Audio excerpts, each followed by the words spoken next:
గత కొన్ని రోజులుగా ఈ ఒక న్యూస్ వైరల్ అవుతున్నది. ఇది మన ప్రభుత్వ హాస్టళ్ళు, గురుకుల పాఠశాలలు, స్కూల్స్లలో ఫుడ్ పాయిజన్ అవడం వల్ల ప్రతి ఒక్క పిల్లలకి అనారోగ్యంతో గురవుతున్నారు. గురైన వారికి, అదేవిధంగా చనిపోయిన ఉంటే వారికి ప్రతి గవర్నమెంట్ వారికి కొద్దిగా ఆర్థికంగా సహాయం అందించాలని డిమాండ్ చేస్తున్నాం. డివైఎఫ్ఐగా డిమాండ్ చేస్తున్నాం. అదేవిధంగా ఈ గవర్నమెంట్ స్కూళ్ళల్లో వసతులు లేక చాలామంది పిల్లలు ఇబ్బంది పడుతున్నారు.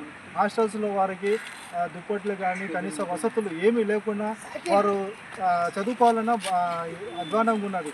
మొన్న రీసెంట్గా 2 రోజుల క్రితము ఒక స్కూల్లో ఒక దగ్గర వాళ్ళకి అన్నం పెడితే అన్నం ఖరాబ్ అయిందనేసి తినలేని పరిస్థితి. వాళ్ళు వెళ్ళి హోటల్లో భోజనము టిఫిన్లు చేసుకొని వచ్చి మళ్ళీ చదువుకునే పరిస్థితి ఉంది. ఇక్కడ చదివే ప్రతి ఒక్క పేదవారు ఎస్సీ ఎస్టీ బీసీ వర్గానికి చెందిన బడుగైన వర్గాలకు చెందిన వాళ్ళు కనుక వీళ్ళకి గవర్నమెంట్ నుంచి కనీస సహాయమైన అందించి వారికి మంచి విద్య, వారి భవిష్యత్తుకి మంచి అవగాహన కలిసే విధంగా వారి భవిష్యత్తులో ఇలాంటి వారికి భవిష్యత్తులో మరిన్ని సదుపాయాలు కల్పించాలి.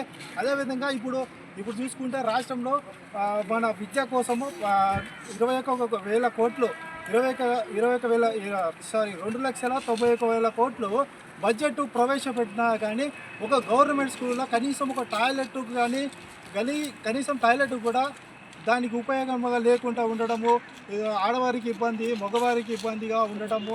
అదేవిధంగా వీరికి కావాల్సిన సదుపాయాలు కల్పించాలి.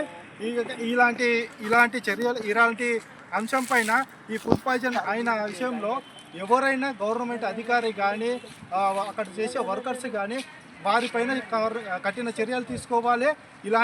ఇలాంటి ఇంకోసారి జరగకుండా ఇలాంటి విషయాలు జరగకుండా రానున్న రోజుల్లో గవర్నమెంట్ ప్రతి ఒక్కరికి ఈ గవర్నమెంట్ స్కూళ్ళకి సపోర్ట్ చేయాలని కోరుతున్నాము. అదేవిధంగా ఇక్కడికి వచ్చిన ప్రతి ఒక్క విద్యార్థికి కృతజ్ఞతలు, థ్యాంక్ యూ.